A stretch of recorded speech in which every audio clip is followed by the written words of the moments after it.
Dans 2 jours, ça va déjà faire 1 an que j'ai passé au notaire pour ma nouvelle maison, qui est en fait ma toute première maison. Quand j'ai déménagé, je vous ai d'ailleurs fait une capsule avec toutes les photos, mais aussi les coûts reliés à la maison, les éléments de négociation, le prix, bref, il y a beaucoup d'éléments. Et là maintenant, je vous reviens sur les coûts réels de ma maison après 1 an où j'habite maintenant à l'intérieur, mais aussi sur mon prêt hypothécaire qui font à vue d'œil grâce à la mise à part de l'argent locatif, la MAPAL. Aujourd'hui, je vous réexplique c'est quoi la mise à part de l'argent locatif pour que toi aussi tu puisses l'appliquer sur ta maison et toi aussi économiser voire des centaines de milliers de dollars en intérêts et aussi avoir des remboursements d'impôts. Salut tout le monde, ici Rémi.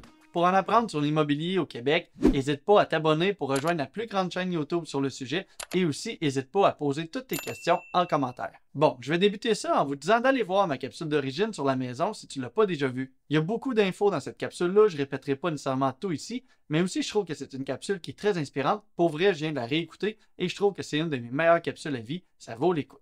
Mais pour vous faire un petit résumé ici, j'ai acheté une maison le 29 février 2024 à un prix de 725 000 avec une mise de fonds de 20 donc 145 000 en mise de fonds et un prêt de 580 000 Une maison comme ça, évidemment, ça vient avec des frais, ça vient en fait avec beaucoup de frais et je vais d'ailleurs tout vous décortiquer tout ça aujourd'hui pour que vous puissiez voir la réalité, mais aussi je vais vous parler de la mise à part de l'argent locatif en détail pour que vous aussi, vous puissiez l'appliquer sur votre maison.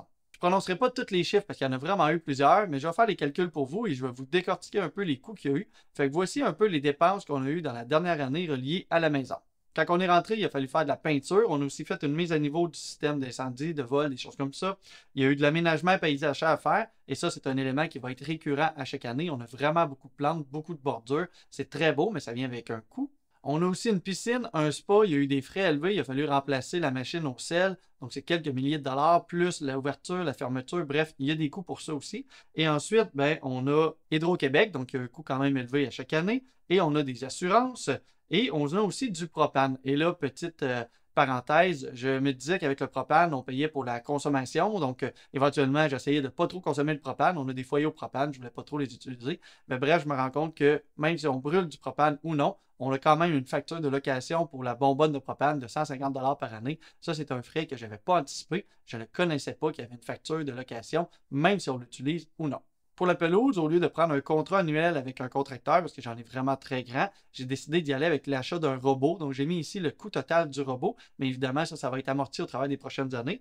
Et ensuite, ben, on rentre dans les catégories avec des frais qui sont quand même élevés. On parle d'entretien et réparation, donc des petites choses ici et là, remplacer des lumières, des choses comme ça. Puis ensuite, on tombe avec des améliorations où on a fait, entre autres, des petits changements d'armoire à quelques endroits, mais il y en a quand même eu pour un coût considérable. On a un déneigement qui n'est pas très élevé. On a une femme de ménage qui passe d'une grande maison, ça vient avec la réalité de tout ça. Évidemment, il y a certains frais là-dedans que je pourrais décider d'enlever, mais avec la réalité d'une grande maison, il y a des frais qui viennent et il faut savoir les calculer. Donc, la femme de ménage, c'en est un. On a des frais comme les taxes municipales et les taxes scolaires qui sont quand même très élevés et ça, je ne peux absolument rien faire pour ça. On a une taxe d'habitation qui nous a coûté très cher au moment de l'achat. Évidemment, ça, heureusement, ce n'est pas une dépense récurrente, mais c'est une taxe qui a coûté très cher au moment de l'achat. On a un notaire aussi qui a été là, ou encore là, un frais unique. On a une fosse Bioness, donc ça, ça vient avec des coûts. Il faut changer la pompe de temps en temps. Il a fallu faire des mises à niveau sur tout ça, donc il y a eu un coût pour ça aussi. Mais là, il manque une dépense majeure au travers de l'année, parce que ça, c'est toutes les dépenses pour la maison proprement dit. Mais il y a une dépense majeure que des gens prennent souvent pas en considération, qui est en fait nos intérêts sur le prêt qu'on a eu. Et on en a eu pour 24 596 $. Donc, on a un gros total de dépenses sur la maison pour la première année, comprenant des dépenses qui sont des frais uniques et des frais récurrents. On en a eu pour 111 696 $. C'est vraiment énorme de frais sur la maison pour une première année. Et ça, ce ne sont que les dépenses que je me souviens et que j'ai répertoriées. Évidemment, il y a encore beaucoup de petites choses, mais vous voyez qu'une maison, ça coûte très, très, très cher.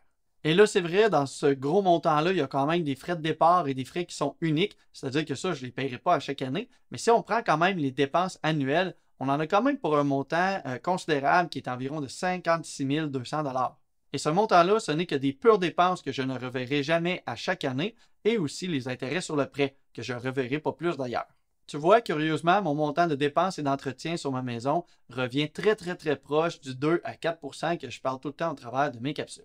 Pour vous faire un petit lien avec ma dernière capsule, on parle souvent que les locataires jettent de l'argent par les fenêtres. Eh bien, ici, on a la preuve que les propriétaires en jettent aussi beaucoup. Parce que ce 56 000 $-là par année, c'est de l'argent que je ne reverrai jamais. C'est aussi de l'argent jeté par les fenêtres et ça équivaudrait à un loyer de 4 650 $ par mois. On s'entend, avec un prix de location de 4 650 $ par mois, on pourrait quand même réussir à louer quelque chose de très intéressant. Mais bon, j'ai fait le choix d'acheter, je l'assume complètement et je suis capable de payer. C'est donc un choix financier dont je suis totalement conscient et aussi je connais mon coût de renonciation si j'avais investi cet argent-là ailleurs. Je suis vraiment conscient de tout ça. Et pour être franc, je n'aurais jamais acheté une maison, du moins pas une maison aussi grosse que ça, si je n'avais pas connu la mise à part de l'argent locatif, qui est une technique tout à fait légale pour réussir à payer moins d'intérêts sur sa maison et aussi avoir des remboursements d'impôts. Et c'est exactement de ça dont je vais parler tout juste après vous expliquer c'est quoi mon raisonnement d'achat que j'ai eu. La problématique qui fait que j'ai quand même attendu d'avoir 34 ans pour acheter ma première maison, et où avant ça, je voulais pas du tout acheter de maison, c'est que ça me rentre pas du tout dans la tête de payer une maison pendant 25 ans. Parce que 25 ans, c'est long, je trouve ça très long pour avoir des gros paiements qui se prennent automatiquement dans ton compte à tous les mois.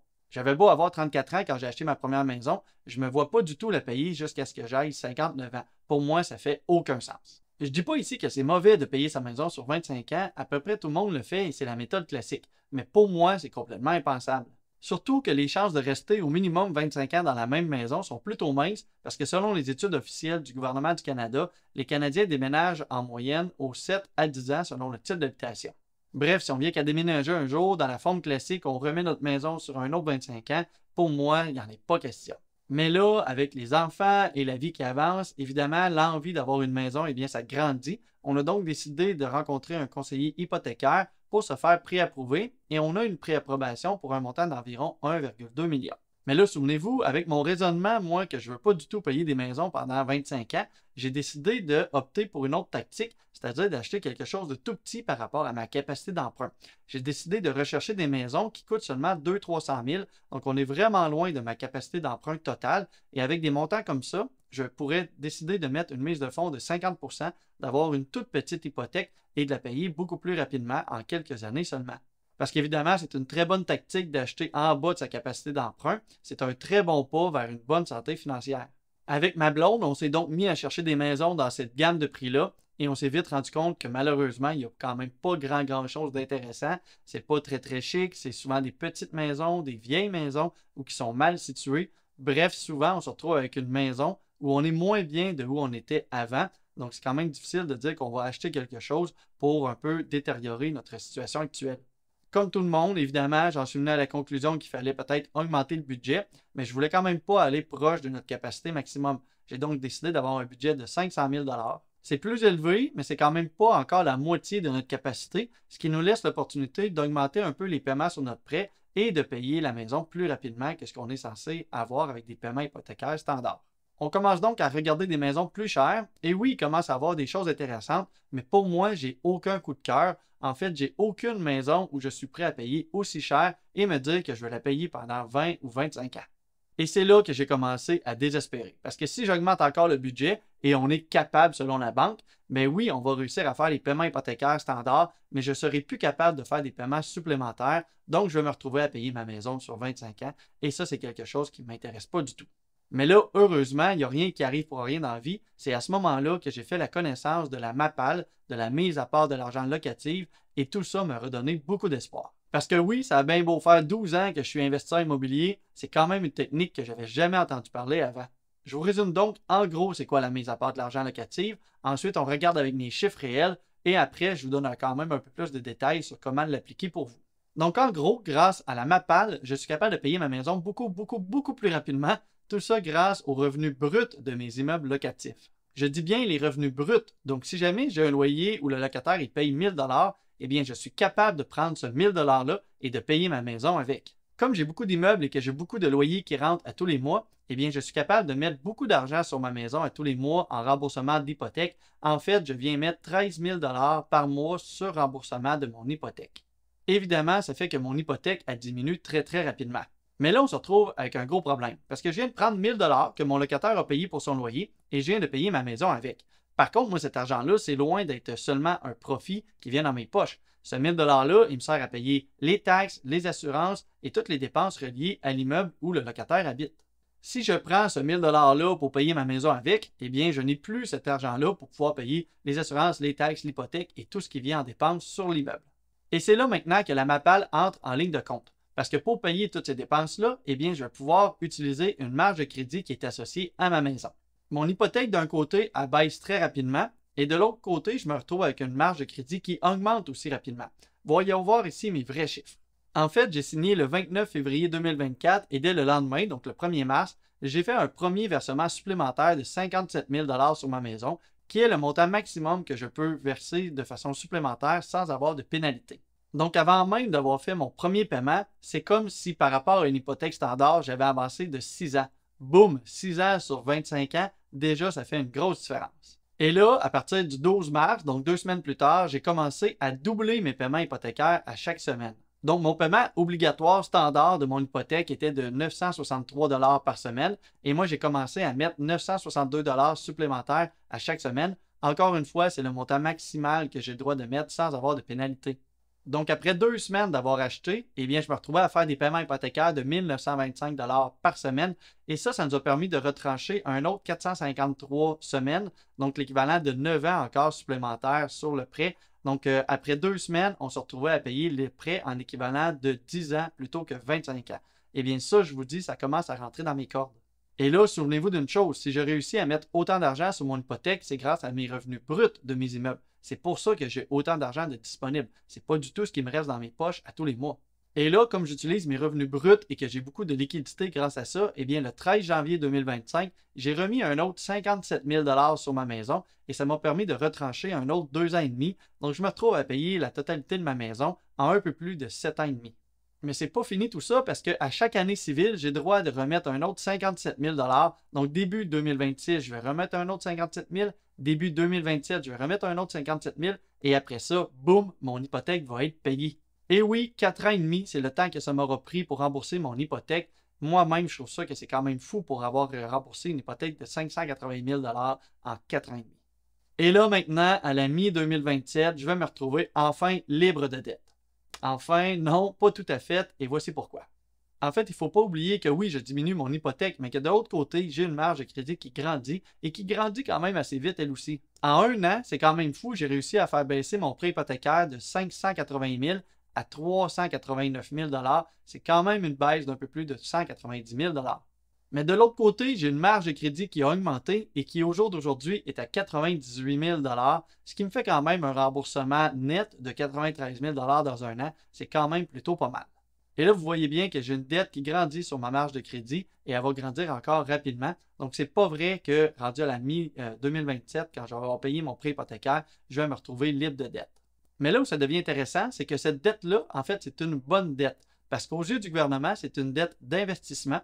Et donc, grâce à ça, j'ai le droit, tout à fait légalement, de venir déduire les intérêts de cette dette-là sur mes revenus. Grâce à ça, je gagne moins d'argent aux yeux du gouvernement et je me retrouve à payer moins d'impôts. Et comme je me retrouve à payer moins d'impôts, eh bien, ça me laisse plus d'argent disponible pour payer ma maison plus rapidement. Bref, c'est un cercle vertueux. Et là aussi, il faut savoir que cette dette-là sur la marge, et je n'entrerai pas dans tous les détails, mais à cause des modalités de remboursement et du type de prêt, c'est un genre de dette qui se paye beaucoup plus rapidement qu'un prêt hypothécaire et cette dette-là, je devrais être capable de la rembourser en 2 à 3 ans suite au paiement de mon hypothèque standard. C'est donc de dire que j'aurai complètement payé ma maison et la marge à environ 6 ans et demi à 7 ans. Et tout ça dans le processus m'aura fait économiser plus de 450 000 $ en intérêts sur la maison et aussi des milliers de dollars en impôts. Maintenant que je savais tout ça, ça me dérangeait beaucoup moins de payer quand même plus cher pour une maison.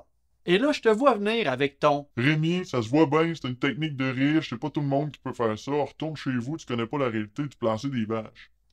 C'est ici que ça devient intéressant parce que oui, enfin, presque oui, tout le monde peut utiliser cette technique-là et faire ça aussi pour diminuer son hypothèque plus rapidement. Et je dis presque oui, parce que pour réussir à faire ça, il va falloir que tu, 1, détiennes une maison, et 2, que tu détiennes un ou des immeubles à revenus détenus en ton nom personnel ou être un travailleur autonome. Donc, c'est sûr que si tu n'es pas dans ces catégories-là, tu ne pourras pas l'appliquer. Donc, si tu es purement salarié et que tu n'as rien d'autre à côté, c'est effectivement pas pour toi. Par contre, ça ne veut pas dire que ça ne sera jamais pour toi. Il faut juste commencer, entre autres, en achetant un immeuble à revenus. Et si tu as déjà travaillé fort jusqu'à maintenant et que tu as déjà des immeubles, eh bien, clairement, cette technique-là, elle s'applique pour toi aussi. et toi aussi tu vas réussir à payer ta maison plus rapidement. Ce serait faux de dire que tout le monde qui ont déjà des immeubles à revenus vont réussir à payer leur maison aussi rapidement que moi. Ma situation est quand même un peu exceptionnelle, mais est-ce que ça pourrait te faire économiser 2, 3, 5, 10 ans de ton prêt, en plus de te faire économiser des dizaines de milliers de dollars en intérêt? Eh bien ça, certainement, et ça se prend bien. Et là, je vois du monde clairement qui ont les yeux ouverts grands comme ça et qui sont vraiment intéressés. Ils vont se dire, go, j'ouvre une marge de crédit et je fais la même chose que Rémi fait et je vais réussir à bien le faire. Mais là, je ne vous conseille pas du tout de vous embarquer là-dedans et d'essayer de le faire par vous-même. En fait, il y a une méthode précise qu'il faut respecter si on veut que tout ça soit légal. Et ça a beau faire 13 ans que je suis dans l'immobilier, même moi, j'ai eu de la difficulté à m'y retrouver. Ça m'a pris beaucoup de personnes qui m'ont expliqué ça. Il a fallu que je pose beaucoup de questions. Et c'est même quelqu'un qui m'a aidé à mettre en place toute la façon de gérer l'argent pour réussir à ce que ce soit légal. Et là, j'ai beau dire que c'est compliqué à mettre en place pour que ce soit légal, je vous rassure, il n'y a absolument rien de croche là-dedans. Il n'y a aucun passe-passe auprès du gouvernement et tout est vraiment bien ouvert, il n'y a rien de caché. Le gouvernement accepte totalement la façon de faire et tu peux être complètement livre ouvert et montrer tous tes états de compte avec tout ce qu'il y a à l'intérieur et ça passe vraiment très bien. Là où il faut faire attention, c'est qu'il y a une façon de faire et que si tu ne le fais pas de la bonne façon, eh bien là, à partir de ce moment-là, le gouvernement pourrait venir te demander de rembourser ou de payer plusieurs dizaines de milliers de dollars en impôts et ça pourrait faire très mal. Bref, si tu as une maison et aussi des immeubles à revenus et que tu veux mettre tout ça en place, je te conseille très fortement de contacter Ryan Lahaye, qui est la meilleure personne sur le sujet. C'est lui qui m'a personnellement accompagné dans tout le processus pour ma maison et c'est lui aussi qui connaît le mieux tous les rouages de la MAPAL. Il a d'ailleurs fait 11 petites vidéos qui parlent spécifiquement de la MAPA et qui sont disponibles tout à fait gratuitement. Il y a un lien en description pour aller voir tout ça et c'est aussi à partir de là que vous pourrez trouver les informations pour le contacter directement. Dites-lui que c'est moi qui vous envoie, je le connais personnellement, il est en ce moment débordé de travail et il va trouver ça très drôle de voir qu'il y a autant de monde qui arrive grâce à la capsule que je viens de faire là. N'hésitez pas à le challenger un peu avec vos projets, il trouve toujours ça très intéressant d'accompagner les gens qui ont des maisons, mais surtout les immeubles à revenus. Si tu veux en apprendre plus, tu peux écouter cette vidéo-là. Merci de ton écoute et surtout, bon succès!